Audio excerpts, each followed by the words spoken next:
So could you explain a little bit more how La Nina and El Nino treat Colorado and how that relates to, while it's brutal here up in northern Colorado, relatively northern Colorado, it's actually a disaster in southern Colorado. And how does that relate to this being a second La Nina year? Of course, you would ask the ENSO questions. La Nina years just typically tend to be wetter to the north and drier to the south. So we see that polarization not only across our state, but across the western part of the U.S. So you can see that they've had a lot of moisture in Montana and Wyoming and it's really dry in extreme southwestern United States. Is that kind of what you were asking? Yeah, so it held the character, but apparently in the second La Nina year, second consecutive La Nina year, I've heard that you can get pretty brutal conditions. Yeah. All right. Anybody else? Here's a question.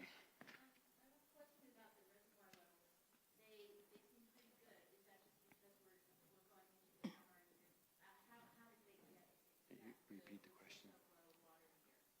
question. So the question is, how are the reservoirs doing so good if it's such a bad year? Every reservoir is operated differently, and water is released for different reasons, whether it's augmentation or fish health in the river or other people that just hold contract water. So we generally fill them. Some of them we can fill in the winter time, so they go up in that storage season, and then releases are made throughout the summer. But we haven't seen all of the runoff. I bet Victor would have a better answer for that than I do. I would just add that we've seen 4 excellent years of moisture, and so a big part of this reservoir storage that we're seeing today is actually a residual of several wet years. So Denver and northern Colorado Water Conservancy District and southeastern and all of these people have not had that same demand to bring that water to the east slope as they have historically.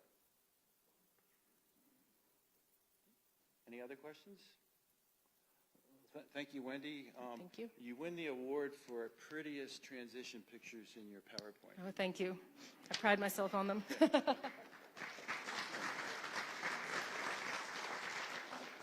Oh, and that was a great transitional question to our next speaker. Victor, if you want to come up.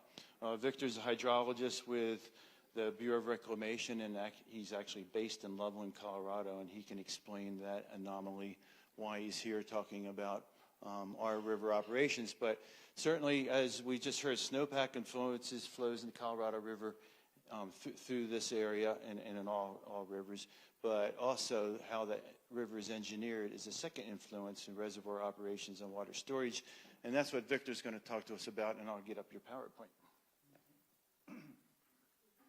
All right, thank you all. It's a great turnout. Nice to see you all here. I appreciate. Can everybody hear me okay, or should I get on the mic? Get on the mic. Oh, okay. I guess they can't hear me on them. All right. Anyways, as Jim said, I'm Victor Lee. I'm not a hydrologist. I'm an engineer. Oh. But You've let me say that for 3 years. But anyways, I work for the Bureau of Reclamation. I'm out of the Loveland office. I work for the Eastern Colorado area office. And I'm going to talk to you about the reservoirs that Reclamation operates on the upper Colorado Basin. There's additional reservoirs that are operated through the upper Colorado Basin, including the Aspinall units, Blue Mesa, as well as Rifle Gap is operated by Reclamation, or is owned by Reclamation, but it's actually operated out of the Western Colorado area office. Does this thing work here? Or? Yes, sir. All right.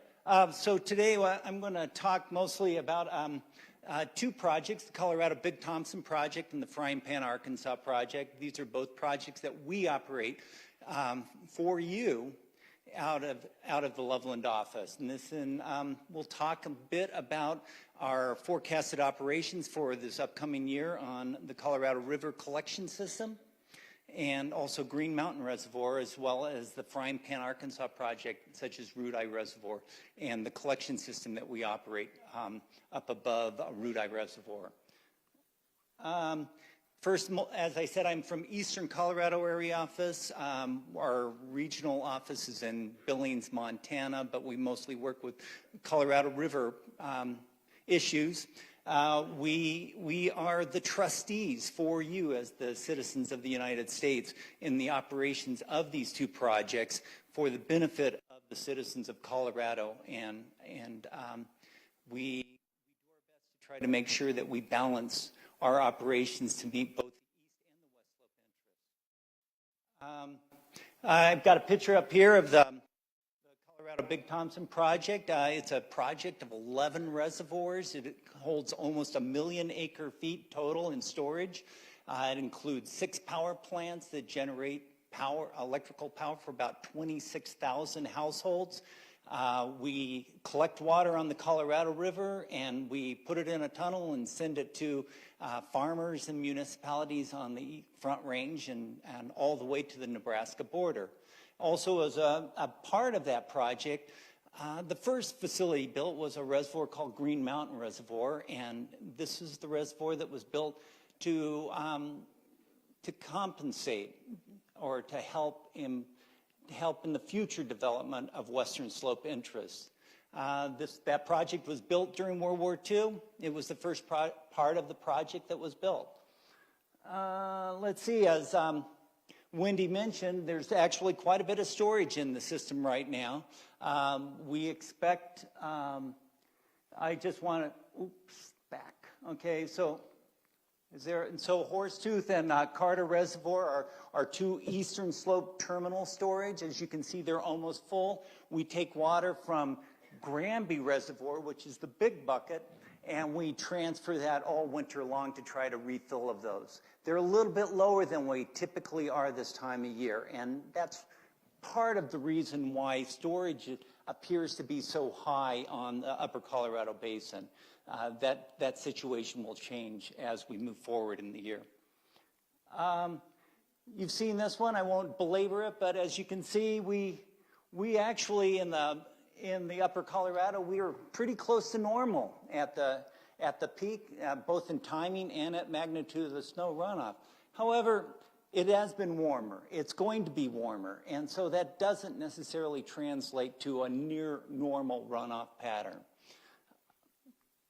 I'm going to talk a little bit about the Colorado collection system itself. This is composed of 4 reservoirs, including Granby Reservoir, which holds almost 500,000 acre feet, as well as Willow Creek, Shadow Mountain, and Grand Lake as well. Right in the background is Granby Reservoir. You have Shadow Mountain Reservoir and Grand Lake, which is a natural feature where we take water, we'll pump it from Granby, put it through Shadow Mountain, Grand Lake, and then we'll put it in a tunnel that takes it to Estes Park. And once it goes through Estes Park, we'll drop it down the backside and put it through 5 power plants and eventually put it into storage at Horsetooth and Carter Reservoir. As we say, this is a collection system, so we use that water to deliver to the eastern slope. And we also store within Granby Reservoir endangered fish water that is delivered to help maintain low flows or during low flow periods within the 15-mile reach as part of the Endangered Fish Recovery Program. Also, we have a contract with the Northern Water Conservancy District to store some water that they pump into that reservoir. That's called Wendy Gap, which many of you may have heard of. So what does this year look like? We do believe, or at least we thought we were, going to fill Granby Reservoir. It looks like we were, but unfortunately one of our pumps on Willow Creek quit working, and so we've been having to bypass that water, and we're trying to figure out how we're going to capture that water. But as a result of that, Willow Creek is actually bypassing quite a bit of water that normally we would not bypass this time of year. I guess I can look here. One of the things that is really important that people understand is that Granby has an obligation to release water to the Colorado River.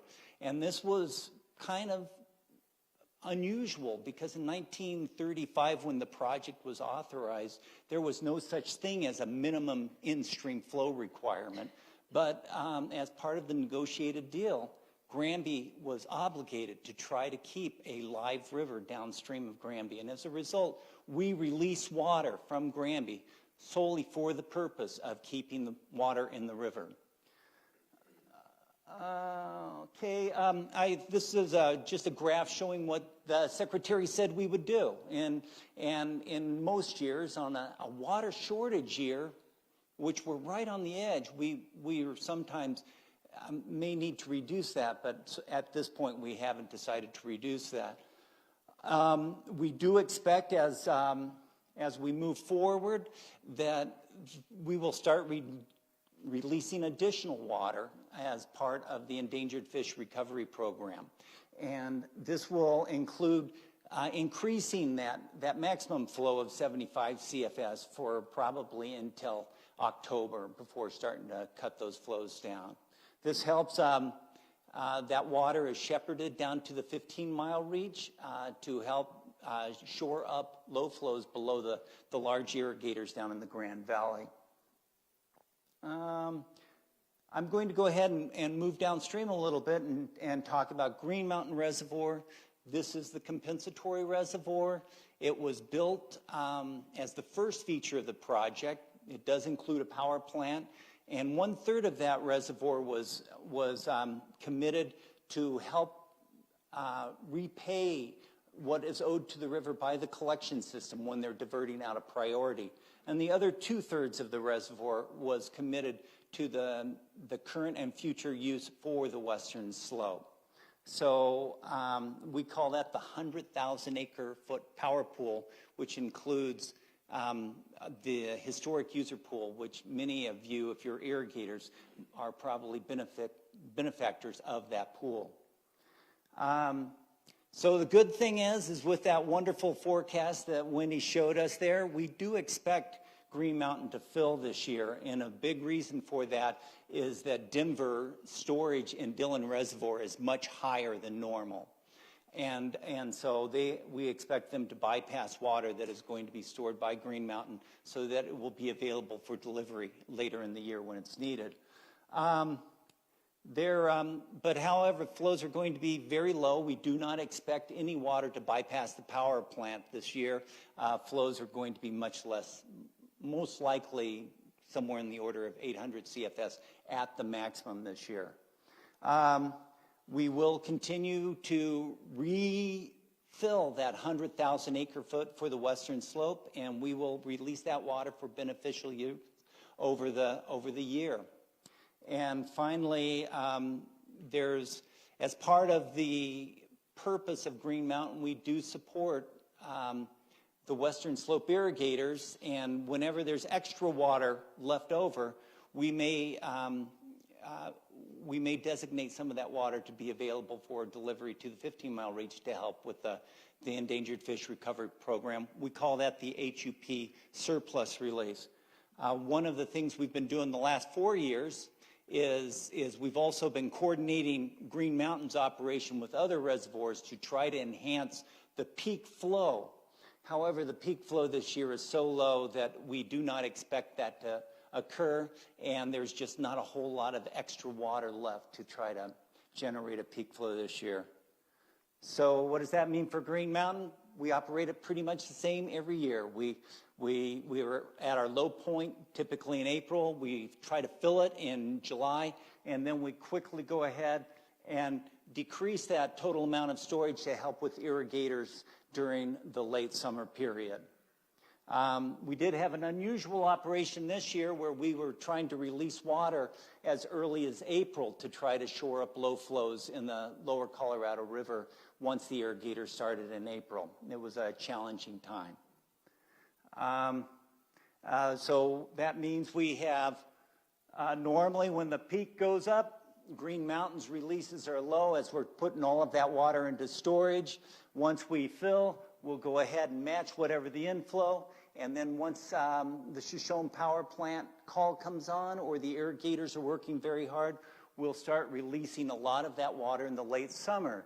So a big reason why the Colorado River ends up with as much water in it in September and October is because of Green Mountain putting an additional 600 CFS in the river during that period of time. That's the Colorado Big Thompson. It's not a bad year. It's not a great year, but because of the high carryover and because of the slightly below average, we expect normal operations on the Colorado Big Thompson project. I'm going to move to the Frying Pan, Arkansas, the other Transbasin project that we work on. It includes 5 reservoirs, starting with Ruedi Reservoir over on the Frying Pan, which is comparable to the Green Mountain. It serves as a compensatory reservoir as well as a replacement reservoir. There's a collection system that diverts a lot water in the upper portion of the Frying Pan and the Hunter system, puts it in a tunnel and sends it to the east slope and for delivery to several reservoirs, Turquoise, Twin Lakes, and eventually Pueblo Reservoir. And then those are all delivered. The water from that diversion is then put through one power plant, and then it's also delivered to Southeastern Water Conservancy District for use and beneficial use. The big thing that I wanted to point out here is you've seen this, but the peak amount of accumulation this year was not much better than 2012. And so this is that trend that we saw where the upper Colorado River up above Dotsero had quite a bit of water. As you started moving further downstream and further south, you saw substantially less water. And we're seeing that in the Frying Pan, Arkansas project as well. But as I mentioned, Ruedi will store that water as best as it can, make that available both for the endangered fish and for also other beneficial use. Several people, including the River District, contract out with that water for delivery. What do we expect? We do not expect Ruedi Reservoir to fill this year. However, we'll be very close. And a lot of that is going to be contingent upon how warm it might get, how quickly the runoff is, how well we can, the collection system can divert that water to the slope, and whether it rains. So everybody keep their fingers crossed, and let's hope for that rain. There is, Ruedi often will participate in endangered fish recovery releases. Right now we're releasing the minimum flow while we're trying to fill it, but during September, October, we will be releasing water or upping those releases as we deliver about 10,500 acre-feet for endangered fish recovery program. So that will also help the flows in the Colorado River downstream of the confluence with the Colorado River. And I do want to talk about invasive species. I noticed that Parks and Wildlife did have a little information out there. Green Mountain had a positive identification of a larval mussel last year, and as a result, we've implemented, Reclamation has implemented with their managing partners a policy that mandatory inspection of all vehicles within Green Mountain Reservoir, as well as we've expanded that onto our other reservoirs as well, Ruedi, Green Mountain, Granby, Shadow Mountain, Horsetooth, and Carter on the eastern slope. So if you're thinking you're just going to launch your boat out there, please be prepared that you will need to have those boats inspected. It's an important issue. We have a very valuable resource that has a lot of economic benefit for the western slope as well as the eastern slope. An infestation of our facilities with these mussels could have a significant impact on our ability to help the economic development of the western slope, and we don't want to see that occur if we can avoid it. And that's not going to happen. But anyways, so and again, thank you once more. Any questions?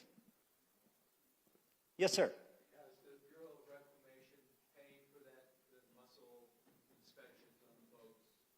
Or is that still coming from local governments?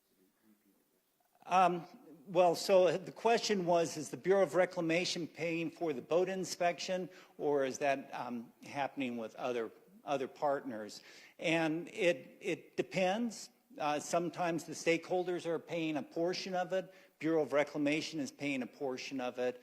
And Colorado Parks and Wildlife have also passed legislation that allows them to put additional costs onto boat registration to help cover that cost of inspection. Each project has various limitations that are attached to the authorization of how much or where they can find money to pay for zebra and quagga mussel and exotic species mitigation. And so we're continually looking for that money. But at least on Green Mountain, one of the things we have found a substantial amount of money to put in inspection stations. Other questions? Yes, sir.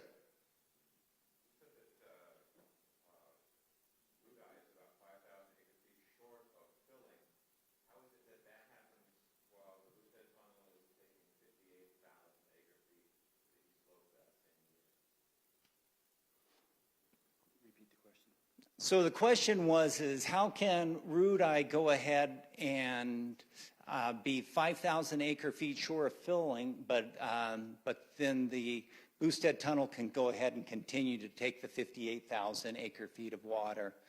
At this point, that's the way the decree is written. and so that they can take that water, and my understanding is the River District will put a call on curtailment. We did put a call this week on Boosted Tunnel to knock it down to its senior right. Right. But they're still bringing about 900 CFS through that tunnel. Right. So, and so what Andy was saying is there's actually split into two components. There's a more junior expansion right on the Boosted Tunnel. The call went ahead, the River District put the call on that so that they can't bring over that full tunnel capacity, and so they're reducing the total amount of water that we're delivering through the tunnel at this point. Additional questions? Yes, sir.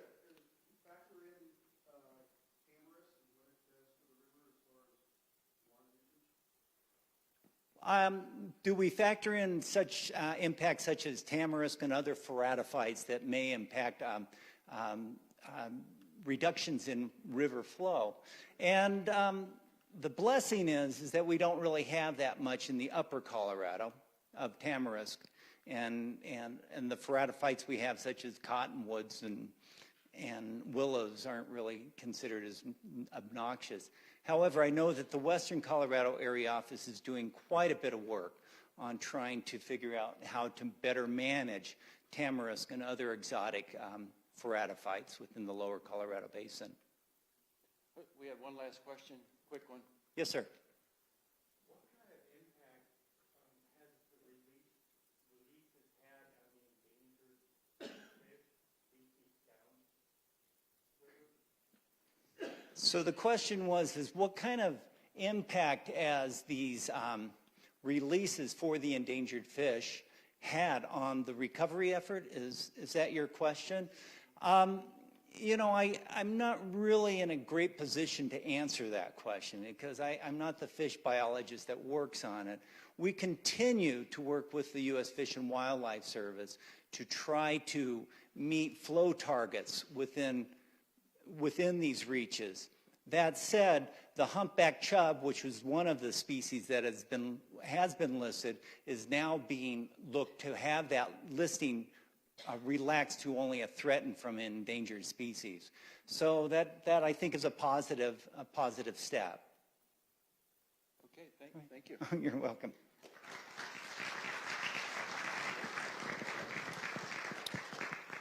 Okay, we're going to switch gears now in the agenda, and we're going to talk about actions that are taking place in the middle Colorado, this segment of the river. And one is, the topic is integrated water management planning, and you might wonder what that is. It's known in lots of places as watershed planning, stream flow management planning, but In this area, through the Colorado Basin Roundtable, the Colorado River District, and the entities you're going to hear from, we're using integrated water management planning to reflect the concept that all stakeholders have to be involved. So this is not just environmental planning. It is environmental planning. It's looking at ag, and it's also looking at recreation. So these are all three stakeholders in the river. And our belief is that when we go through these studies and hopefully projects hit the ground in the future, that all three stakeholders there will be a benefit. And the Colorado Basin Roundtable has found that we've been able to fund projects that have improved irrigation, improved fish habitat, and improved recreational assets. So that's why we call it integrated water management planning. We're first going to hear from Lori Rink with the Middle Colorado Watershed Council. She's transitioning from being executive director, I believe, but she's going to be program manager for the grant that she's going to reference. Then we're going to hear from about a separate effort also under the same subject from the local conservation districts, Mount Sopris, Book Cliff, and Southside. And then we'll have some questions and discussion. So I'll get your PowerPoint up. Great. Thanks, Jim. Good evening. My name is Lori Rink. I'm the executive director currently of the Middle Colorado Watershed Council. So great to see a bunch of people coming out tonight in the interest of water. Thanks for your support on this issue. As Jim indicated, I'm going to be talking on the subject of integrated water management planning, which is something that we're just embarking on here in the Middle Colorado watershed. This is an effort that the Watershed Council is undertaking jointly with the Mount Sopris, Book Cliff, and Southside Conservation Districts, and you'll be hearing from those folks after this presentation. So with that, we'll jump in. Okay. The planning goal, I'm going to need to probably turn around and read from this side, or maybe I'll do this here. So the planning goal is to improve security for all water uses in the watershed planning area by understanding and protecting existing uses, meeting shortages, and maintaining healthy riverine ecosystems in the face of increased future demand and climate uncertainty. And you don't need to do much more these days than crack open the local newspaper or come to a seminar like this to understand pretty quickly the seriousness of the issue of water within the state of Colorado. Our population is increasing, and as more people are moving to Colorado, that means we need more water to serve them. We've heard about hot, dry, changing climatic conditions. We've got longer growing seasons, and this is kind of a double whammy. What that means is that we're using more water because of climate change, and it also means that there's, less water yield. And so, in short, we're having to figure out how to do more with less. Hence the impetus to initiate water management planning now at a local scale. So the area that we call the Middle Colorado watershed is depicted here on this graphic. This delineation is about 2,000 square miles in size. It starts with the Colorado River up here at the top of Glenwood Canyon, and then it moves down through the different communities that it serves: Glenwood Springs, Newcastle, Silt, Rifle, Parachute, and Battlement Mesa, and then down to DeBeck. This is about 75 miles worth of Colorado River that we're going to be focusing on, and its tributaries that you see here. About 90% of this geographic area falls within Garfield County, and the other 10% falls within Mesa County, down here by the town of DeBeck. So I'm going to start out and introduce at a broad scale what it is that we're going to be evaluating as part of this analysis. First of all, we want to develop a complete picture of our water needs. And what this means is that we want to quantify as much as possible how much water we need to support our local communities. We want to be able to answer the question of, do we have enough water to meet our needs right now? And we also want to answer the question of, do we have enough water to meet our needs as we move into the future? As water becomes more scarce in the state, I think that we can count on continued pressure to be moving water from one basin to another. And so for that very reason, it's important for us to know at a local level and to be able to quantify how much water do our communities need to survive, and to be able to provide that information in a planning context as different basins are looking at how do we develop any extra water that Colorado may have. So, in terms of environmental and recreational water needs, this is a focus that the Middle Colorado Watershed Council will take. We call these our non-consumptive water needs because it's really about the water that stays in the river and serves different environmental and recreational concerns. We'll also be looking at another category of needs that we call consumptive use needs. And so these are agricultural. This is the water that's needed to support irrigated land, to water livestock. Municipal needs, so this is the water that comes out of our tap. And then finally, industrial needs, so water that's needed to facilitate resource extraction. So this is the area of focus that the conservation districts will be talking about in the next presentation.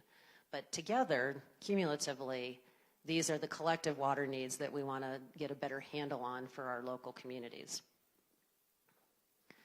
And then we don't want to just plan. What we want to do is be proactive. And if we see that there's shortages, we want to identify possible solutions for voluntary-based projects or processes that could be employed to try and meet these shortages. And this is something, as Jim said, this needs to involve all stakeholders at the table to discuss this. So diving a little bit deeper into what we're going to be looking at in terms of the environment and recreation, abundant native fish. This is an indicator of healthy river ecosystems. And we've been talking a little bit about fish already tonight. Here we've got our Colorado cutthroat trout, which exists in some of our high elevation, cold, clear water tributaries. Here's another native fish. This is the Colorado pike minnow. As Victor mentioned, this is one of the threatened and endangered species that exists down in the 15-mile reach, down near Grand Junction, but it also has critical habitat all the way up to Rifle. So this is a species that we're interested in. We don't want to see the populations decline any further because that's bad news when it's on a federal threatened and endangered species list. But we want to help promote the activities that are in place now and perhaps enhance those as time goes on to be able to bring these populations back. We have some species of concern, one pictured here, which is the bluehead sucker. These are native fish that use the entire Colorado River main stem, including its tributaries throughout the watershed. These are native fish species, and they've been designated as species of concern by Parks and Wildlife because their populations, too, are decreasing, likely due to habitat modifications, to flow modifications, and also to non-native invasive fish species. So this is another species that we want to focus on. What can we do to promote habitat restoration for this species and forego some sort of a future threatened and endangered species listing?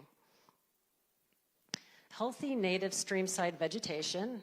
We've also heard some discussion tonight about cottonwoods and willows. That's our riparian zone. Healthy cottonwoods and willow community types is something that we want to see sustained along our rivers because this provides habitat for important wildlife and bird species. What we don't want to see is the invasion of tamarisk and Russian olive, which is now something that's pretty prominent in our watershed. Water quality is another indicator that we'll be looking at. We need high water quality to support drinking water uses and also to support recreational uses. It's also very important to fish species. They're very sensitive. Some fish species are very sensitive to water quality degradation. And then adequate flows for boating and fishing. As you're going to hear here in a few minutes, the fishing and boating recreational opportunities here in the middle of Colorado are a very important economic driver for our communities. And so that's something that we want to be sure to understand what kind of flows we need to support that industry.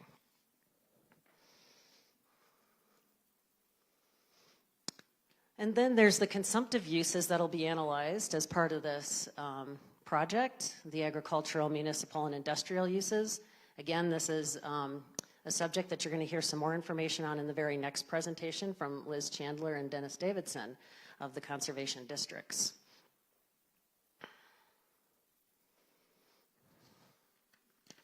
Okay, so now that's a very broad overview of some of the things that we're going to be focusing on in this planning analysis. And so now I'm going to switch gears and deviate slightly and focus on recreation. So let's see here. So last year, we partnered with the firm Earth Economics in what we believe is the first attempt to quantify the economic contributions of recreation in the Middle Colorado watershed. We thought this would be a really useful evaluation that would serve as a precursor to studying the water needs associated with recreation, as we've been talking about this evening. Just a little bit about this study. There's a lot more detail if you want to read the full report, which should be up on our website sometime next week, we hope, at midcowatershed.org. But just to give you kind of a flavor for what was done here, Earth Economics utilized publicly available recreational-based data. And this is data that relates to recreation use on public lands within the watershed. And so what I'm going to be sharing with you now are some of the key findings that came out of that study. Okay, so highlights are that the watershed supports 850,000 acres of open space, 430,000 state park visits per year, 71,000 big game hunting days, 521,000 river recreation days, and 33 river guiding outfits. And so cumulatively, the value of that outdoor recreation within the watershed area, $140 million spent annually on recreation activities. 972 jobs supported here in Garfield County. 43 million contributed to gross domestic product, and then 6 million generated for state and local taxes. Then we were able to drill down and partition out those economic contributions that were directly related to river recreation. So those numbers are 32 million on recreation activities, 321 jobs supported in the county, 15 million contributed to gross domestic product, and 2.5 million for state and local taxes. So what does this information tell us? What can we do with this? The results are pretty impressive. And if you take time to look at the analysis and get into the details, look at the sources of data, what you'll find is that considering that about 2/3 of our watershed is publicly owned and managed by the Bureau of Land Management and the U.S. Forest Service, you don't see resource managers out inventorying day use or overnight use. That's not very typical. You see that at state parks where you have a gate and an informer at the gate, you know, who's counting. But it's very difficult to capture user days in these more, you know, disparate sort of public lands. And so things like snowmobiling and rock climbing and cross-country skiing and mountain biking, those things, we had to use some very conservative estimates because those simply aren't counted very well. And so as you can imagine, these numbers are pretty underestimated. So that being the case, we know the contributions are bigger, and we know that we can do better if and when we ever want to try and improve the accuracy of this kind of information. But nonetheless, it's pretty impressive. Okay, so wrapping up here, how else can we use that information? Well, it establishes that recreation is a very important economic driver, and therefore, as we are evaluating what kind of flow needs we need to support this industry, that's something that we're going to be doing in this integrated water management plan. We can also use the information to support investments in clean water, to maintain healthy stream flows, to conserve working ranches, farms, and wide open spaces.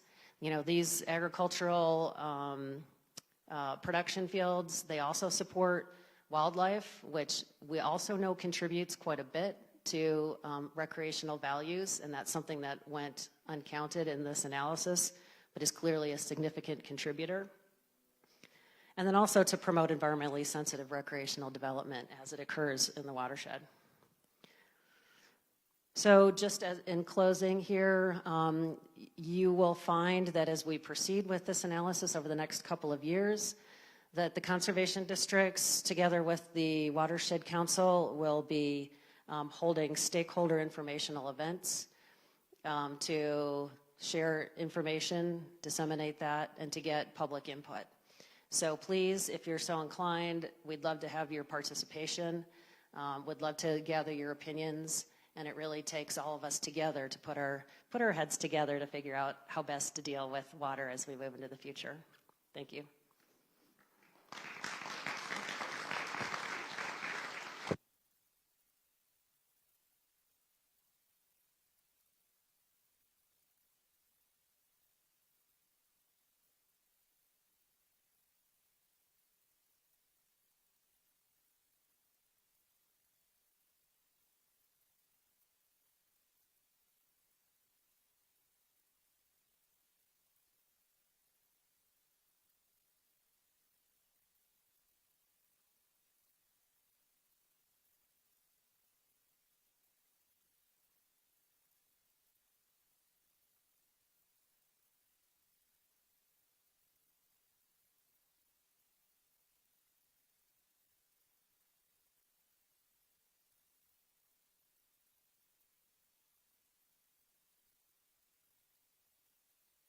Get the irrigation improvement piece of that, but we did ask if the board was interested in that, but the board deserves a lot of credit for working with Trout Unlimited to improve fish habitat.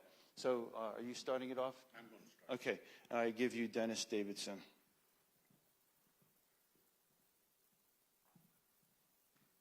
No, you're not going to find a PowerPoint production from me. That's your PowerPoint. That's my PowerPoint, right. And I'm not going to be here very long. I'm hoping to get through this in plenty of time to give Liz as much time as she needs to get this done. So basically what I want to do real quickly is talk about what a conservation district is, why they're here, what we've done for over 50 years and so on, and we still go pretty much unnoticed about the kind of work that we do. And that's because we're working with private landowners. We simply deal with them, we get cost share monies for them, and it just comes and goes, and that's pretty much it. The Conservation District Act was enabled out of Washington, D.C. under President Roosevelt. He signed it one day when the dust was about a half an inch thick on his desk, so he could actually put initials and so on the desk. Didn't take a lot of effort to get that law passed at that time because of the dust bowl and dust blowing clear to Washington, D.C. and out on ship decks at that time. But after it was signed by federal legislation, it had to be administered locally. Each state had to establish their own conservation district law, and Colorado did that.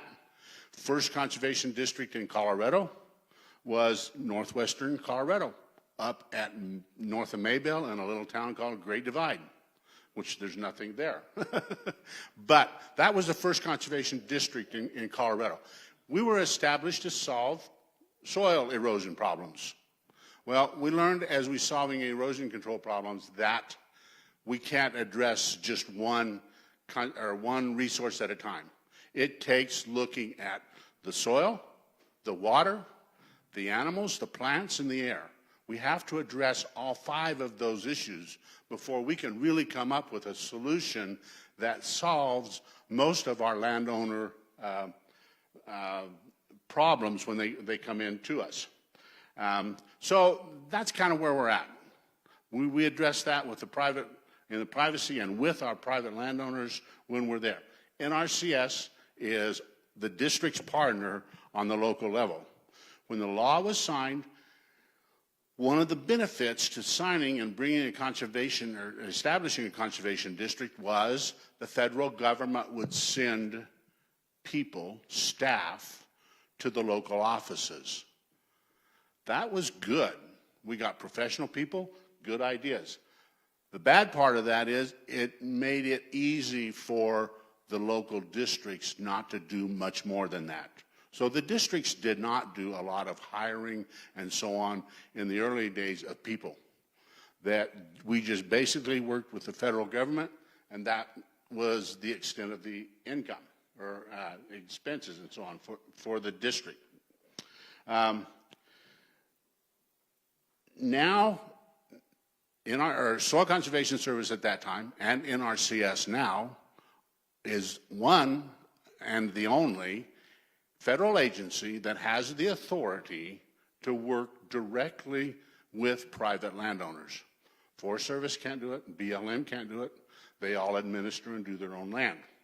So we had a unique situation with NRCS to be able to do this contracting and so on with private landowners. Some of the things that we do, the districts do, with the assistance of NRCS, is bring in cost share programs. We bring in programs that benefit the landowners. We have the EQIP program. We have the salinity program. We have the emergency conservation program. We have fire rehabilitation work and so on. And that's when I think NRCS and the Soil Conservation Districts got noted in our area, was when we had the fire, Storm King, that kind of thing. So that is what our conservation districts were trying to do. Some of the activities that we do now as a conservation district, Ag Expo, we had 500 people at that in early February. We have the co-ag-met stations. We have 2 weather stations for irrigation purposes in the valley, one at near Carbondale and one out on Silt Mesa. We do the physical part of the snow survey. If there's a snow course that needs to be read within our basin, natural resource conservation people do that physical going out and reading that snow course. The district has an education water trailer that we use to promote science and so on, and the use of the drill or the use of water through that trailer up and down the valley. It's there. The district has a conservation grass drill that we lease out. Again, anytime we can keep vegetation on the soil surface, we're doing our part to help keep the water clean and I'm trying to hurry and I should slow up. To keep our water clean and a larger quantities, where I was headed with that. I'm going to stop right now and do one thing. I want to invite you to the district's annual summer picnic. You're all welcome to come. It's at the Silt Park, 5:30 next Wednesday. It's usually Thursday, but next Wednesday. Bring a covered dish. The district provides the meat and so on for that and so on. So feel free to come.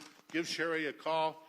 Her office number is 404 3439. Thank you.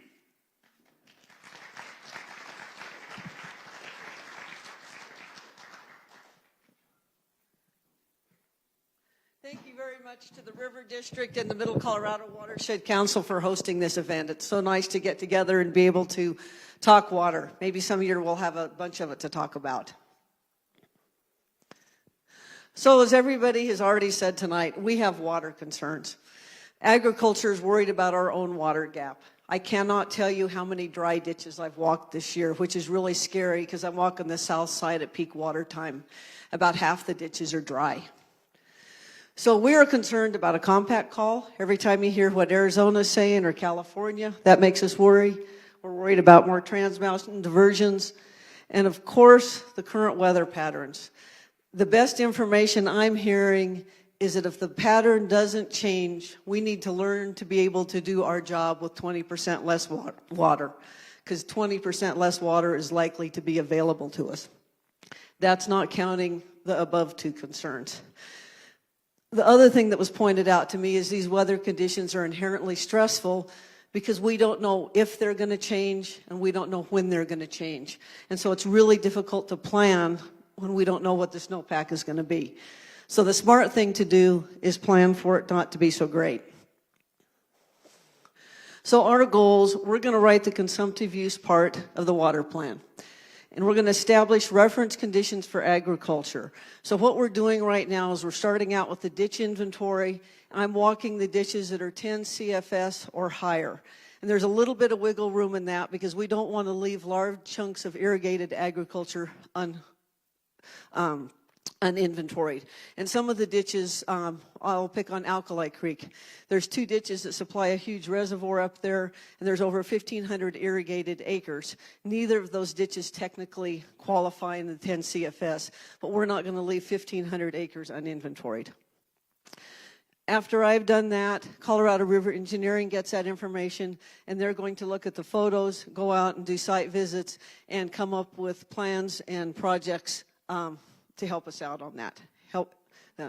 And then we're going to do the same thing for the municipal and industrial use, look at the data and pull it together with the plan and coordinate with Middle River Watershed Council and come up with integrated watershed management plan. So I thought we'd just go through some of the photos that I've taken so far. This is one of the ditches. It's not a great photo of the main intake. Is there a laser pointer up there? Yeah. This is the main intake into the ditch on this. This right here is kind of what pressurizes the head gate. So as the creek flows down here, it hits, and they can vent the water out this way and have water come into their ditch.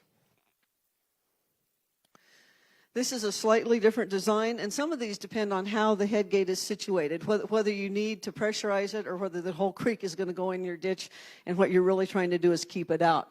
So it's the same concept. You've got a concrete structure. They've got a walkway over the top, and this is what's referred to the head gate. The wheel goes up and down and allows the water into the ditch. Most of the ditches have some sort of a mechanism to let water out in the winter.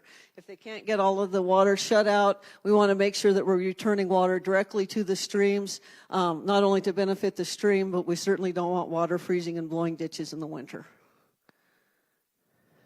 This is what's called a partial flume or a weir. Right there you can see the measuring device on it. And so that is what is used to know how much water is in each ditch. We don't get to just put how much ever water we want to put in the ditch. This is what the water commissioner uses when he comes and administers. And so the water is administered by priority and by how much water you have the right to put in your ditch. And so this particular commissioner, he has these all over on his weirs, and he comes along. If he has reset the head gate, he puts a notice in there, and none of the water users are allowed to put any more water in that ditch than what the commissioner has established. This is actually in the mainstream. I thought this was really a cool project. The water owners, the ditch is roughly situated back over here. But the way the creek itself flowing, it was starting to erode, and they were worried that it was going to cause a problem. So they were very proactive, established these structures. I believe, if I've got it right, this is to slow the water and to change its course slightly, and then this, of course, was to stop the erosion. It's really cool because all of this is revegetated back in here. It completely fixed the problem. This is a very high use area around this ditch, and the landowner has, and the water rights owner has concreted all of these structures so that there's no erosion into the ditch. I want you to also look, this is roughly 10 miles from the head of where the intake is out of the main creek. This is a really, really good ditch. There's very, very little erosion. That is just natural dirt 10 miles from the head. This is on the south side, and that's one of the big issues there is the water on the south side is very, very dirty compared to the water on the north side. This is what happens. People put it in a pipe. If there's not enough flow, you go to establish your ditch the next year, and your ditch is completely full of water, and then you don't get any hay production because you can't get water down to your fields. I thought this was you can see there's a fence here and there. And again, this particular rancher has completely fenced the cattle off the ditch and provided stair steps down so that they don't slip. It's very safe for the cattle and also is preventing erosion along the ditch bank. I thought this is great. This is actually an elk pasture, and the Division of Wildlife really doesn't like it if the elk can escape or wild elk can come in. And so this is a metal box constructed just to allow the ditch to go through underneath the fence, and then that's the animal catch so that the animals can't crawl in and out. Okay, this is a cleaning system on the south side. Some of them just have this one, and then some people actually have these two work in conjunction. The picture is really hard to see. This is actually on a fairly significant slant, and so the water hits that screen and flows off, and all of the sediment stays here. That's his hoe handle there.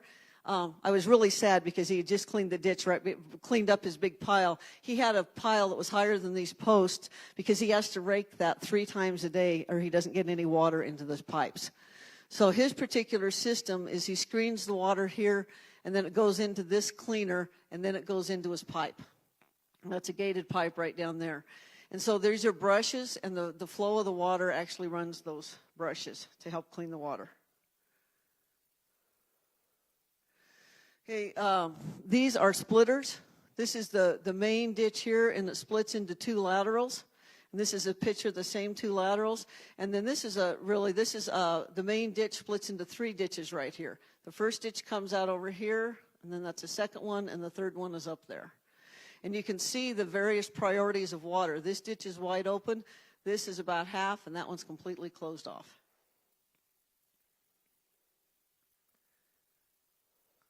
Okay, this is the same goal accomplished with a concrete splitter. There's your concrete head wall. This is the main ditch flows through here, and the lateral actually comes right through by this tree. This is an area of pressure because you have a lot of flows and you've got water changing directions. And so without some sort of concrete or metal, this tends to get eroded and be a problem. Okay, this is an older wooden splitter that you can see. And it actually is in much better function than what it appears because this is the critical side and it is still intact. This side's a little shaky. But the really cool thing is this is what the rancher's doing on the rest of the ditch. And so he's moving up and down the ditch and replacing those wooden splitters with this metal structure. He's got the cattle completely fenced off the ditch. There's your metal box going, your metal splitter there, and then your divider there. This one I wanted to put up. At first glance, there's a ton of, I'm not even going to try to say the phreatophyte word because I don't usually get it right. I'm going to call it coyote willow here along the ditch. But look at the ditch itself. The ditch itself is cleaned and that water is flowing freely through there. So we still have some consumptive vegetation on the sides, but we've got a clear channel there for the water to go through. Okay, I love this rock wall. This is how they're preventing erosion and this road bed from coming down into the ditch and messing up the ditch there. My dog is very photogenic. I try really hard not to get him in the photos, but I'm not so successful. Okay, and this here's your head gate right in here that goes into a major ditch this way.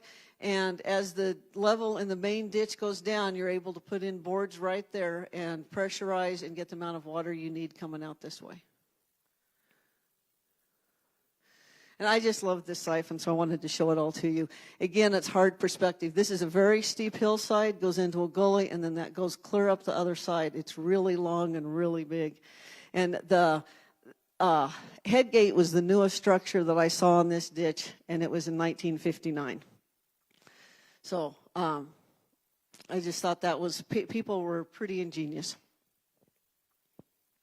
So our goal is to look at this, look at structures, and see what we can come up with that makes sense, that's economically viable for water producers, and learn how to raise our crops, be successful with 20% less water.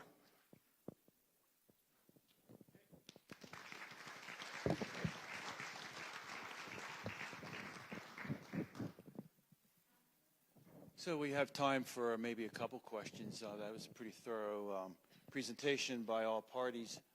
Is that a question?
So I'll put a headline on that. So the recovery program is one of the factors bringing water molecules to this reach of the river, and it's going to expire in 2023. And you're wondering what that means, and I don't know if Victor can answer that, but it's the programs that protect the habitat and protect the fish are not going to go away, but the official mark that the recovery program has will go away, but the resource will be protected, so those water molecules will still be coming this way. And you pose that just to let people know that we're looking at fewer molecules of water in the river against the kind of work that Liz and Lori want to do. So that was bigger than a headline. We kind of used up a lot of time in that segment. It's very interesting, and the work's really just beginning, so I trust that we're going to do this again next year. And as Lori pointed out, look for stakeholder meetings, public meetings, and where people can plug into the process. So I think that we're going to move on, and our next speaker is Scott Dodaro of the Silt Water Conservancy District. And yes, we do have a reclamation project here. And some people might remember Scott from last year. He was on crutches, and he's doing a whole lot better. And he's going to give us an update on what he presented last year when they were working on some problems and what some of the results are.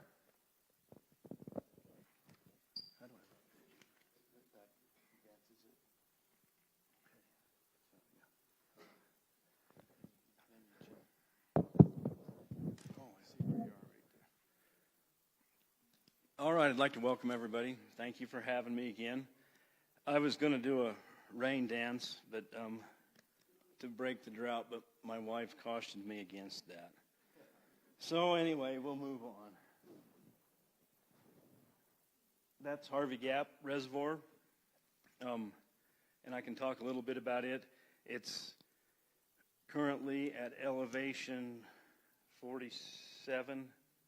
52 is full, so we're already drawing it down pretty good. And you can expect to see it about like it was last year.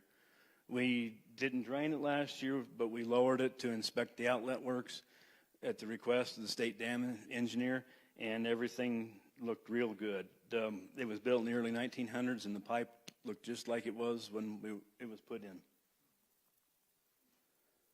That's just a map of our district. We have 9 districts within our district boundaries and 9 board of director members. That's the Silt Pump House, and I'm looking at different pictures here. Okay. Oh, that's the next. Okay, that's the next slide. That's just a mile or 2 east of Silt. Those are the old pumps. We recently replaced them with these. This was funded by the Bureau of Reclamation, paid for entirely by the Bureau of Reclamation. No water user assessments were increased to pay for this. It was about a $3 million project. That's the old electrical components, and I guess I don't have a picture of the new one. I might later. I'll see.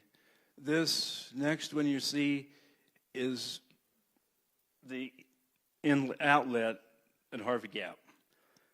That is on the top is actually redwood that was put in the early 1900s, and it was actually in perfect shape. We readjusted the metal, so everything is fine there.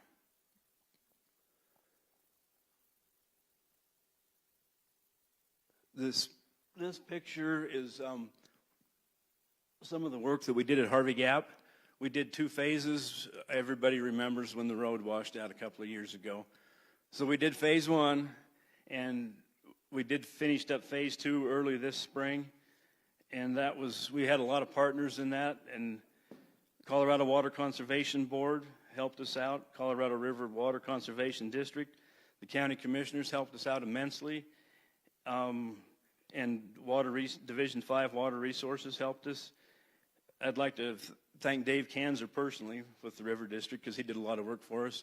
And Colorado River Engineering, Chris Manera and Eric Breidelson were a big part of that, as well as Consci Construction.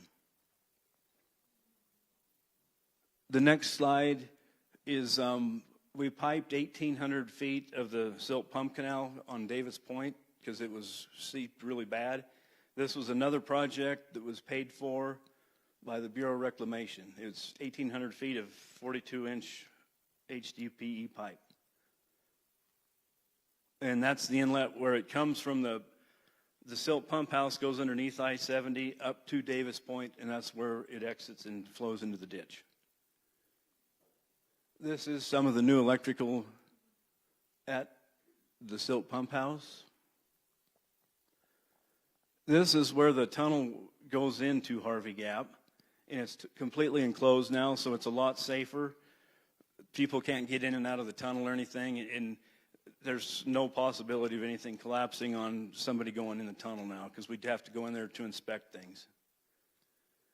This is where the water dissipates below Harvey Gap, where the end of our pipe is, and in the future, we might possibly hook onto that with a hydroelectric power plant. We have done studies on that. I guess that's all the slides I've got. As far as reservoir operations this summer, we're not looking as good as the state is. We're Rifle Gap, we're going to have maybe a 3/4 supply of water. That would be very optimistic. It's going to be more like 50%, really. Let's see. And we do have water in Green Mountain Reservoir. We have 5,000 acre feet. When the river's on call, we pump our water out of the river. It comes from Green Mountain. And it's not part of the historic user pool. We have our own 5,000 acre foot allocation. So with that, I'll just, unless anybody has any questions for me. Cool, no irate water users. Oh, Frank. So that 5,000 acre feet in Green Mountain, that really hasn't been used historically, has it? When the cameo calls on, Frank, we use it. We used a whole bunch of it in 2002. I think we used probably 3,500 acre feet of that in 2002. And then it was so dry, the Grand Valley water users had ran out of water. We went ahead and released it downstream for them to use. And Green Mountain has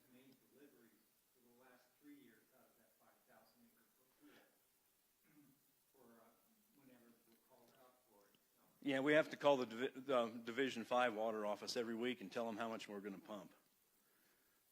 So. Last year, Green Mountain delivered a total of about 1,400 acre-feet for replacement releases for the Silt project. And we'll probably use more of that this year, I would assume. And we can pump a maximum of 32 CFS out there.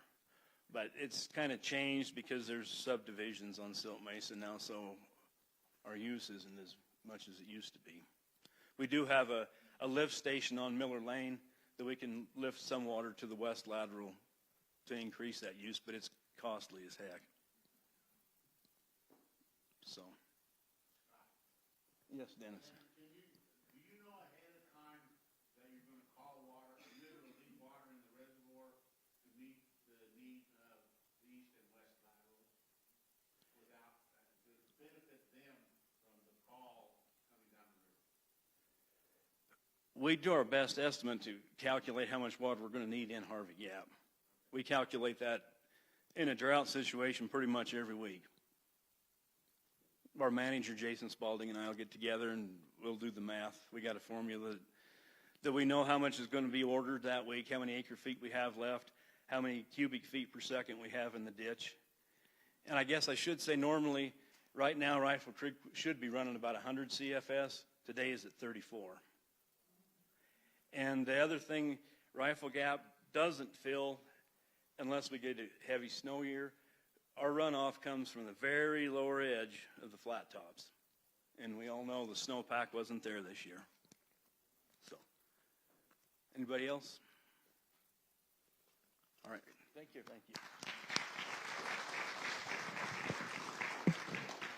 you. So a lot of people are familiar probably with Harvey Gap and Rifle Gap as places to go play, but that water is largely responsible, as well as water pumped up from the Colorado River, for making all that beautiful agricultural land look as it does on Silt Mesa.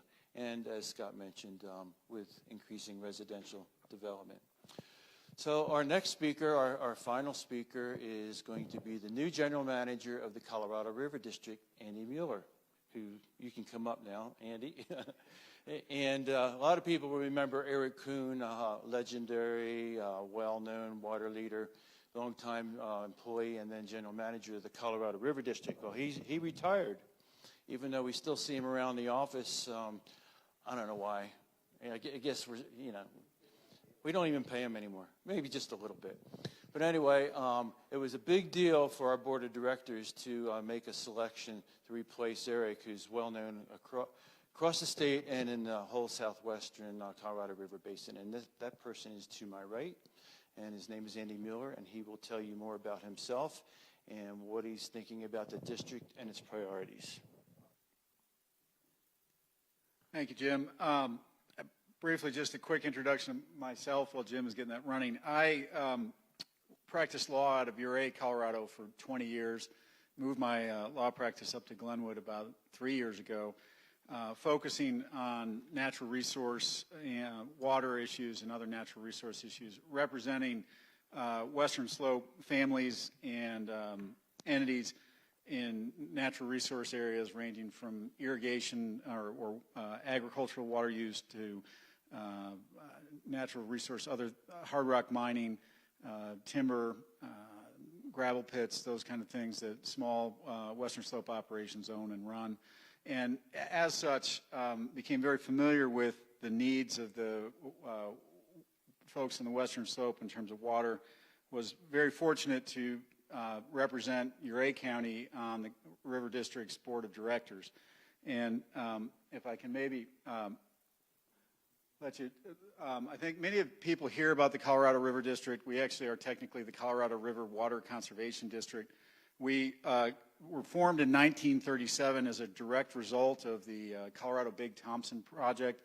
The folks on the Western Slope 81 years ago said enough is enough. We need a strong, unified voice for the Western Slope to fight these trans-mountain diversions and to fight for compensatory storage such as the Green Mountain Reservoir, Wolford Mountain Reservoir, some of the others that have been built to prevent the degradation of the quality of life on the Western Slope. we're governed by a 15-member board. David Merritt, who spoke earlier, is our Garfield County board member. And we have a great board, very committed group of folks who do much more than the minimum necessary. They have to show up every quarter to a quarterly meeting, but most of the time we're in touch with them fairly regularly, and we greatly appreciate that. We are supported by a small mill levy, so anybody who lives within that 15-county area and owns property, we greatly appreciate the tax that you pay. What that allows us to do, we'll get into it a little bit here, but essentially allows us to hire a staff of 25 consisting of a number of engineers and external affairs, lobbyists and such representing the West Slope on state and federal water issues. We have a fantastic staff of folks, and really that's one of the things that caused me to come over to the district. We represent 28% of the land mass in the state of Colorado, but only about 10% of the population. And with those 25 staff members, you think that that may be, some people have told us that they think that's fairly large. And I want to point out that in the world that we deal with in terms of protecting the water, we most often think about it from the eastern side, so the Front Range, the 28 or so Trans Mountain diversions that exist. We are constantly in conversations and battles with the Front Range over the effects of those Trans Mountain diversions, but we are also charged by statute with protecting Colorado's share of the Colorado River. And so we get involved in a large 7-state discussion about the use and apportionment of the river. And with that, we end up dealing with water giants like the Metropolitan Water District of Southern California, the Southern Nevada Water Authority, Phoenix, Tucson, some of the largest municipalities in the country. And they have ratepayers who don't mind paying a few extra dollars so they can come after the source of the water. And so we are constantly involved in those discussions, and we'll get into some of that tonight. Some of what we do is very local. We have Ruedi Reservoir, and over here is Wolford Mountain. We own and operate and built Wolford Mountain Reservoir. In fact, David Merritt was our chief engineer at the time that we built Wolford. We supply out of Wolford water for West Slope uses to augment out-of-priority diversions. We allow for future economic development. If you need water and you're not in priority on the Colorado main stem, we can normally provide that source of augmentation water so that you're able to do what you want to do. We also lease water and long-term, we purchase long-term rights to water in Ruedi so that we can, again, provide that water to the West Slope. We had some deadlines coming up a few years ago with the federal government in terms of repayment, and our district and other local municipalities and water districts stepped up and made sure that water is available for Western Slope use. One of the things that gets released out of both of these that's been discussed tonight is that Upper Colorado endangered fish water. And the critical reach is down near Grand Junction. It's 15 miles. But as was mentioned earlier, it comes all the way up to Rifle. Lori mentioned that that's their critical habitat. And you hear a lot about the program, and maybe some people are involved in it because they really love those 4 somewhat ugly fish. But the reality is that if we don't have that water in the stream, and if we aren't in compliance with the Endangered Species Act, our water users, from municipalities like Rifle to the Silt Conservancy District, will get shut off. They'll have to go through extreme individual permitting processes. You may remember the Klamath River up in Oregon a few years back when they had a drought, and there were ranchers and farmers up there getting shut off by the federal government. That's because they don't have an endangered fish recovery program similar to ours. So we are able to provide wet water downstream through a collaborative effort of a lot of stakeholders in order to do that. The legislation that set up that program does sunset in 2023, and Angie mentioned that. I think that the key to know is that just as when it was put into place in the early 80s, today, the Colorado River District and other interested parties are collaborating as to how to go forward in the future. It's going to require permanent supplies of wet water in the river, just like you have today. but it's also going to require permanent sources of funding.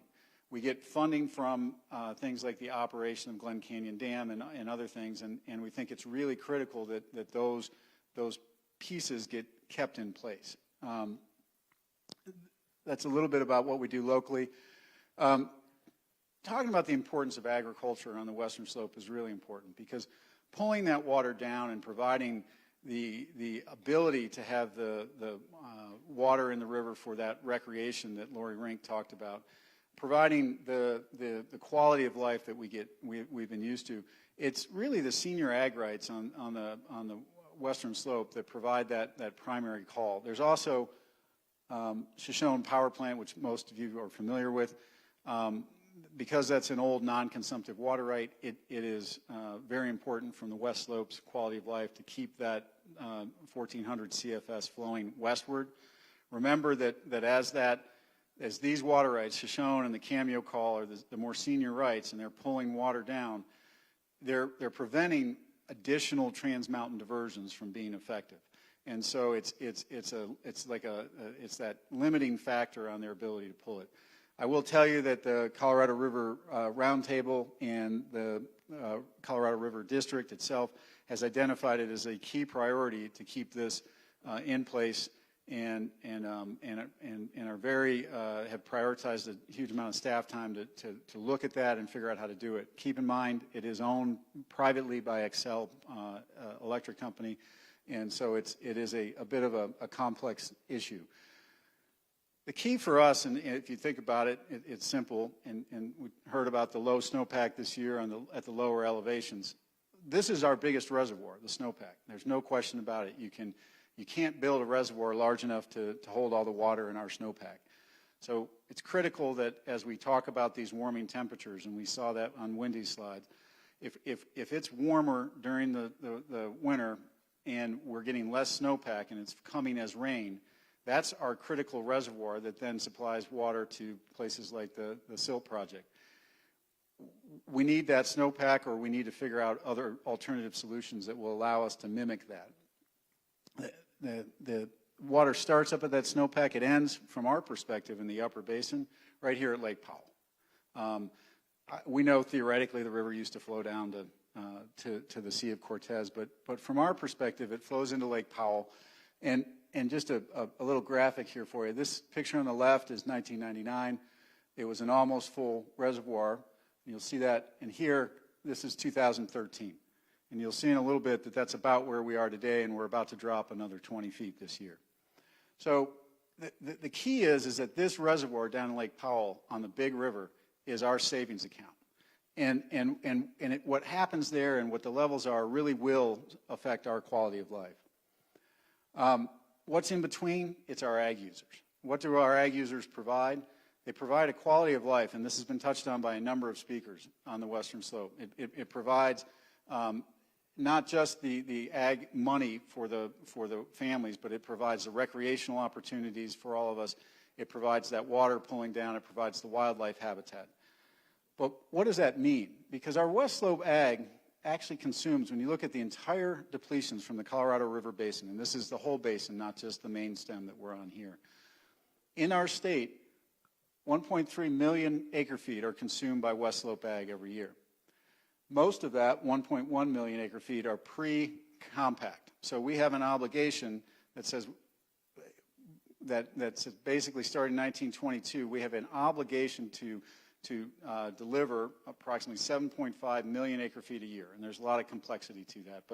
But if we don't have, essentially, if we're not doing that, then our pre-compact water rights are actually the ones that won't get called out. So keep that in mind as we keep talking about it, because that 1.1 million acre feet is looked at as a safety, and many people historically have said, well, our ag at least will be in good stead. But the problem lies over here. And we've got East Slope municipal and industrial use out of the Colorado River, about 360,000 acre feet a year. That's being pulled through the tunnels, through the trans-mountain diversions. And that purple portion of the pie has been growing year after year. And if you look at the growth on the East Slope, you'll see that purple eating into their East Slope ag It's eaten into some of our more junior West Slope ag, but the East Slope ag continues to shrink as they buy and dry and convert over to municipal. Our West Slope municipal and industrial, when you look at it, is the smallest slice on the pie, but nonetheless is an important one for our quality of life. The key being that if we face a compact curtailment, and that's a big if, and we'll talk about that a little bit, the people who have the municipal industrial, who have the taps and the fire hydrants on the East Slope, even those of us on the West Slope, those rights are primarily, not all, but primarily junior to the compact. And the question is, what we should all ask ourselves is there a governor or a judge or a state engineer who's going to shut off water into homes in order for our agriculture with the senior water rights to continue in place? And the answer is probably no. And so what we don't want to see is we don't want to see that compact curtailment happen because of the chaos, the economic effects, not only on our ag, but on our municipalities, on our recreation, on our quality of life. The questions about how that would be curtailed, who would be impacted, what kind of transactions would be occurring between the municipalities and the ranching community, and the quality of life for our small communities would all be impacted. And so our job at the River District, one of them, is to do everything we can to prevent the buy and dry, prevent a curtailment. We talked about the benefits of ag. If we go back to Powell and look at what's going on at Powell, I think this little graph speaks highly. So the average inflow into Powell is 7.1 million acre feet in the 3 months that matter, right? April to July. Right now, it's predicted as of May 1st to be 3 million acre feet. So that's 4.1 million acre feet lower than normal. Now, the rest of the year, we should probably get about another 3 million acre feet of water for the rest of the year into Powell, which means we've got a total inflow of 6 million. If you go back to the compact and our obligation to deliver, and a number of agreements that have been reached since then in terms of operating criteria for Powell and Lake Mead, this year under those rules, 9 million acre feet will be dropped out of Powell. So with 6 million going in and 9 million going out, you can see that we will have a significant drop in the volume. And 1 year, that's what that reservoir is designed to handle. That's why we have it on the system. We can make sure that we can deliver it. In fact, the problem is that Powell right now sits at 52% of full capacity. You've probably all seen those bathtub ring pictures. Lake Mead's even worse, and Lake Mead is the vessel that stores the lower basin's rights. So just real quickly, I've been talking about the upper basin and the lower basin. If you look at that dividing line right there, the upper basin is Wyoming, Utah, Colorado, and part of New Mexico, 4 states. The lower basin includes California, Arizona, and Nevada, right? So we've got this delivery obligation under the compact, which at 7.5 million sounds like, well, gee, we can cut it back from the 9. But then there's this pesky problem down here, and it's called the country of Mexico, right? We have a delivery obligation there as a country to the country of Mexico. Part of that comes from the upper basin, part of it comes from the lower basin. So a minimum delivery probably every year of about 8.23 million acre feet out of Powell. You adjust that for something called an equalization criteria and trying to balance those reservoirs to be as fair as possible. The Bureau of Reclamation through the Department of Interior is in charge of that. And we end up with some significant issues. Why is it such a big deal? Well, if we start looking in 1999, Lake Powell was almost full at 24 million acre feet. The drought, if you remember, from 2000 to 2005 was very significant, right? It wasn't just a one-year event. We saw Lake Powell drop from that 24 million acre feet down to 8 million, okay? A huge drop very quickly in that reservoir. Vastly more than half the capacity. It slowly built itself up over the next 12 years to 2012. And at that point, we experienced 2012 to 13, and by January 1st of 14, we were back down at 9 million. Those 2 years, dropped us back down. Today, we're sitting right here at about 13 million acre feet, right? We know we're going to finish the year 3 million acre feet shorter. So we're down about 10 million. That slide, remember that slide where the picture from 2013 looked pretty low? That was right about here. We're right about the same place. When we drop it by the end of this year, we're even lower. And the question is, if we have to plan for drought, what happens if this year is actually the first year of a 2000 to 2005 drought? The reality is we don't have enough water in Powell. We don't have enough money in our savings account to protect us from a potential compact curtailment.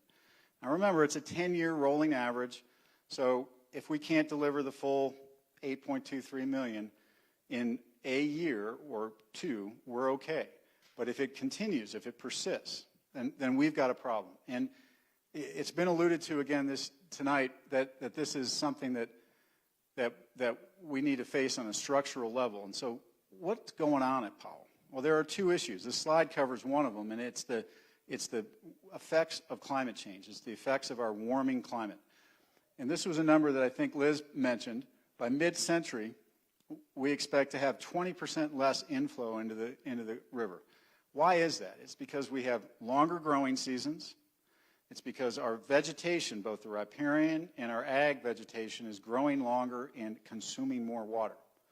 It's because we have longer, hotter days. The heat during the day is actually longer during those periods of time. We also have snowpack that, instead of falling as snow and staying up there, comes as rain and dissipates faster into the soil or gets blown off in the winds that we have during the hotter days in the winter. So we have less inflow, but we also have a structural deficit. At least that's what the lower basin calls it. And that's overuse by the lower basin. They've historically consumed too much water. And the law of the river has allowed them to do that because we're used to these years of surplus. So the River District, the state of Colorado, and our other upper basin partners are negotiating and looking at ways to force the lower basin to reduce their historic overuse. They use about 1.2 to 1.8 million acre feet per year more than they're entitled to under the compact. So getting that structural deficit, that overuse, is key. But even if we solve that, we've got that problem. We've got the less inflow, and we also have more people. And I want to use this slide as an example. We've got more people who want to think that living in the West looks like living in Iowa or Ohio. And the reality is we need to look at our land use and our water consumption, how it ties into land use. We're not going to be able to say, no, you can't move here, like I did from Ohio, by the way. We're going to have to say, if you're going to move here, if you're going to build, our local land use authorities have to be willing to stand up and say, we want water conservation in every development. We want less water to be used in our exterior lawn irrigation. And it means, yes, we're going to have to change. Our ag users are going to have to be flexible.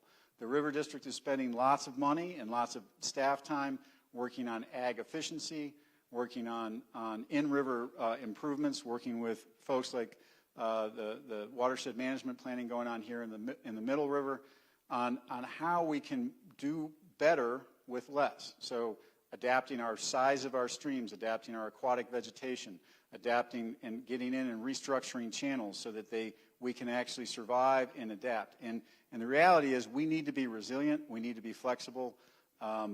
Our job at the River District is to look out 20 years and say what's likely to happen.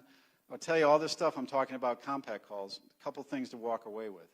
One, a compact call has never happened. A curtailment has never occurred since the compact was signed in 22. But, and is it likely to happen? No, likely means it's more probable than not. Is it possible? Yeah, it's about, from our risk studies that we've done, about a 28% chance of it happening.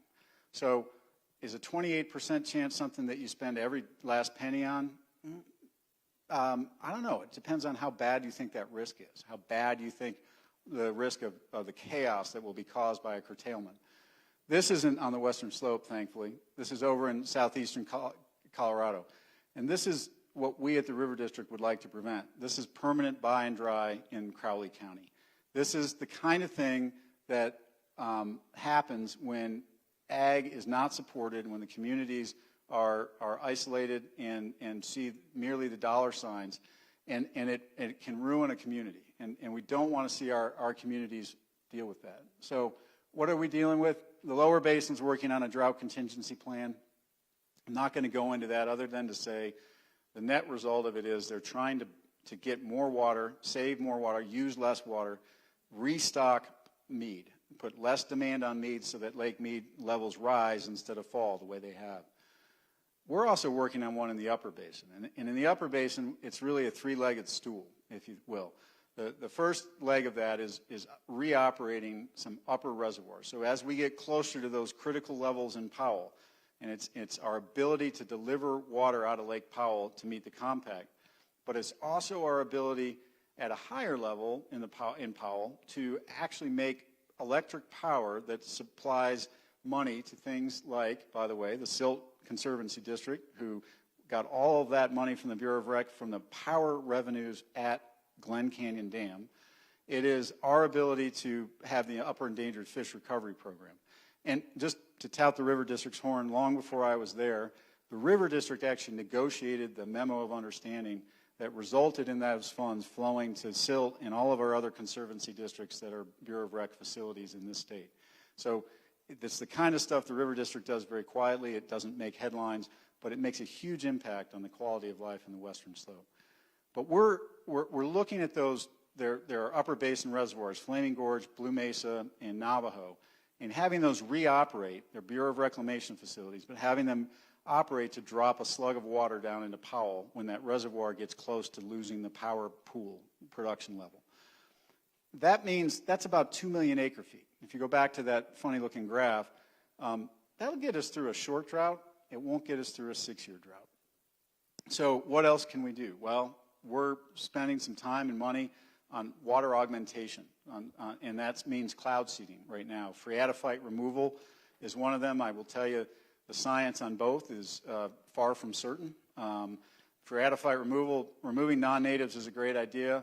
The question is, you know, I don't think anybody wants to see a denuded river channel, or a concrete river channel. So then you put the native vegetation back in, and the science is questionable as to how much water we're actually putting back in the river if you've got tamarisk versus willow and cottonwood communities.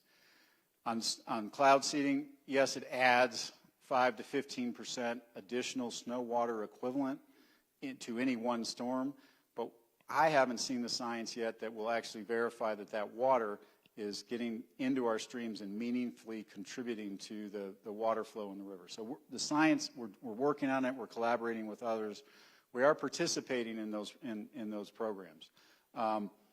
The third one is a little more controversial and is a one that we're very much involved in the conversations on. But our board of directors has properly said we need to really make sure that it doesn't end up injuring West Slope ag. And that is something called demand management. And it's a voluntary compensated concept where if it were in place, there would be a program that would pay water users, agricultural, municipal, both Trans Mountain and on the western slope, pay those water users to stop consuming as much water. Take some, if it's ag, take some of their ag out of production temporarily for maybe 3 years out of 10 to produce that what would have been consumed and send it down into Powell or other reservoirs where there's a pool of water that's owned by the western slope, that's owned by the upper basin and as a whole, and is added to the system when we're at those critical levels or about to approach them. The concern we have on that program is how do we develop the regulations and the sideboards that prevent this becoming permanent, that prevent our establishing a market that would grease the skids, if you will, to something that looks more like Crowley County over here on the western slope. And we've chosen to actively get involved in those conversations on behalf of the Western Slope because we feel, to quote one of our directors, that if we're not at the table, we'll be on the table. And so we're there, we're talking about it, but we need to realize that the River District is saying, look, we need economic data and real studies about what a tipping point may look like for our agricultural communities, what the impacts are to our school districts, to the seed dealers, to the tractor dealers, to the fire districts. How do we handle the reduction in agricultural production, even if it's temporary, for a period of time? And it's things like that, you know, I guess what I'm conveying here is that it's getting so serious on the river that we're not in immediate fear of some kind of a curtailment being called out next year or the year after. But what we are seeing is 10 or 20 years down the road, some significant risks that luckily we exist, and we're trying to figure out how to save our quality of life. So this is just one of those graphs that say, look, if we take the current or the last hydrology over the last several years, and it's a pretty complex slide, so given the time, I'm actually going to skip this one. But the reality is, I guess one of the things we're doing, just a short and sweet, is that we are engaged in some significant modeling that will help us determine what the real risk of a compact curtailment is, and depending upon the hydrology. Is it climate change hydrology? Is it the exact same thing we saw from 2000 to 2005? What will it look like, and what do we need to do, what we call bend the curve, which is to reduce the risk of a compact curtailment. We have engaged, I was talking about that demand management, we've engaged in a pilot program. Some of you may have read about it or heard about it down in the Grand Valley, where we are one of the collaborating partners in doing some pilot programs with fallowing to understand the impacts that I was just talking about in terms of economic impacts to the communities and the ditch companies, and how that works and what it does hydrologically speaking. Can we actually see the water in the river, in a pool? Are we really making a difference? So it's out there, it's being done, but that pretty much sums up where we are. And if there's time for questions. Yes, Scott. The compact was created in 1922, and it was my understanding that was a really wet period of time. Is there any chance that compact would ever be renegotiated or changed? So the question is that if the compact was negotiated in 22, Scott's understanding is that it was a very wet period of time, and is there a chance it will be renegotiated? And I would say yes. Before 1922, there were some real wet periods. The actual year 22 was pretty dry. There were some indications even then that some pretty good hydrologists understood that they were dividing up, you know, a 15 million acre feet of water between the lower basin and the upper basin, plus this 1.5 million from Mexico. And even then, they knew it was probably not really wet water in the river. It was a political determination. And I want to point out that because of what's called a non-depletion obligation, or a delivery obligation of the upper basin at Lee Ferry to deliver that water, that part of the Mexico and part of the lower basin water, we in the upper basin take the risk of climate change under that interpretation of the compact. So they get their full 7.5 million, Mexico gets its share, and if for instance we were wrong by say there's only 11 million acre feet a year average, well, that only leaves that balance for us. We don't get the 7.5 million where it was split equally. So there's a chance that the operating rules will get renegotiated, Scott, to answer your question. But if you count congressional delegates and political power in Southern California and Nevada and Arizona, I don't really want to open that compact back up, because I don't think we'll come out with a good deal. So, anybody else? Could you just speak to the Colorado Water Plan, the formal plan? I sat in on a town meeting where I think it was SGM consultants came in and asked all kinds of questions. They had a lot of comprehensive graphs and all kinds of things for people to give input on. Can you speak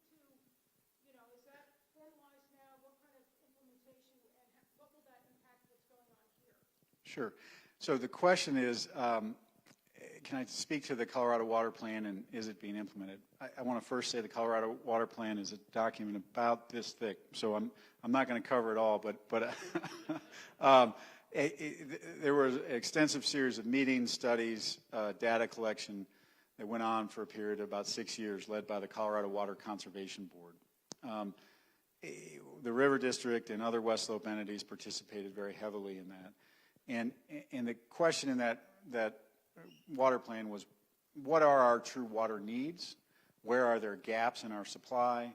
And how do we solve those gaps in the supply, the difference between, you know.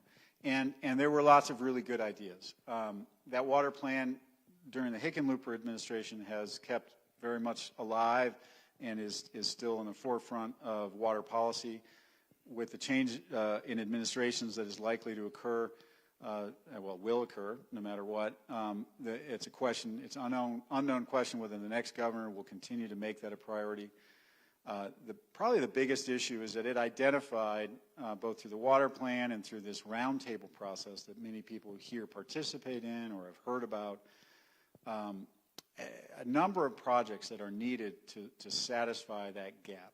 And I would tell you one of the things that I'd like to see satisfied is this gap in Powell, this demand management. And the question is, where do we get the money for these programs, including demand management? Where do we get it to build, frankly, desalination plants over on the Front Range, which I can talk about for hours, that are probably a good idea, because then they can reuse and reuse the water that they already bring over, so they don't need more of it from us. Where do we get that money? And the reality is it's probably an amount of money that's close to $100 million a year that's needed for about a 10 or 12-year period. There needs to be a statewide funding mechanism to do that. And there are lots of discussions going on about that, but we know that our state historically does not like tax increases. Our state, the last time it tried to go after a plan for water projects funding, Referendum A, some of you may remember, it bombed in every county except for one, and I don't remember which county that was. So it wasn't this one. So we really, it has to be funded in order to be implemented. Victor. What does your crystal ball say about the federal reserve rights for the indigenous? The question is, what does my crystal ball say about the federal reserve rights for the indigenous population? Luckily, my crystal ball is pretty cloudy on that one, Victor. I'd say that there are, just to clarify for everybody, any time there was a withdrawal of federal land or a designation of federal land, there is a reserved water right that comes along with that. The Indian Native American reservations that were created came with implied water right reservations. They were not quantified at the time. And the question is, how much water is potentially available for consumption by the tribes? Just yet another problem in future consumptive needs in our entire Colorado River system. So those folks have a legal and moral right to some water, and the question is, how do we meet that? And I don't know what that looks like, Victor. One last question.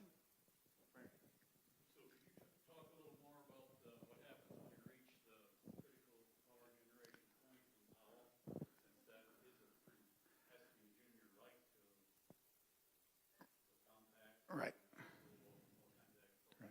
So the question is, can I talk a little bit more about that, reaching that critical power level or level in Lake Powell that is got to be a pretty important level, and it is. It's, by the way, it's about 3490 where the Bureau of Reclamation, in terms of elevation, where the ability to make power probably will be shut off because of and this is where it's going to come out that I'm a lawyer and my predecessor was an engineer. There's something called cavitation that occurs when you're sucking water through a pipe, and if you get air in there, it destroys the pipe. That's what I understand. So at 3490, it really gets hit. The reality is we think it's going to happen at 3525. At the end of this year, we're going to be within 100 feet or less of that 3525 in Powell. And so what we want to do is have a demand management and a drought contingency plan in place that keeps the reservoir above that 3525. If it drops below, we very quickly, well, we lose this money for things like the Silt Conservancy District and other Bureau projects. We lose money for the Endangered Fish Program. We lose money for the Bureau of Rec to operate facilities. I don't know if Victor will have a job. Things like that may be impacted. We've got, in terms of its legal right to call, Powell doesn't have a right under state law to call that water down there. So it's under the compact where we want to make sure it stays above that, because once you shut the power tubes off, the bypass tubes that would be used to deliver water cannot actually deliver the 7.5 million acre feet a year. They're not big enough in capacity.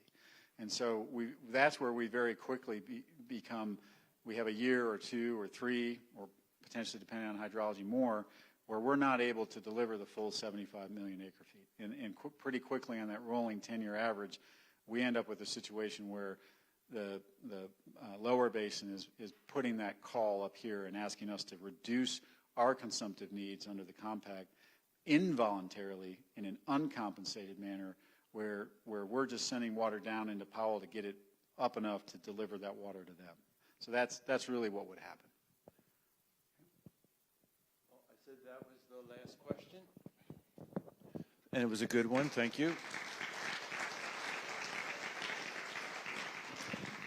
You've been a great, attentive audience. Thank you for your patience in coming out tonight. And drive safely on the way home.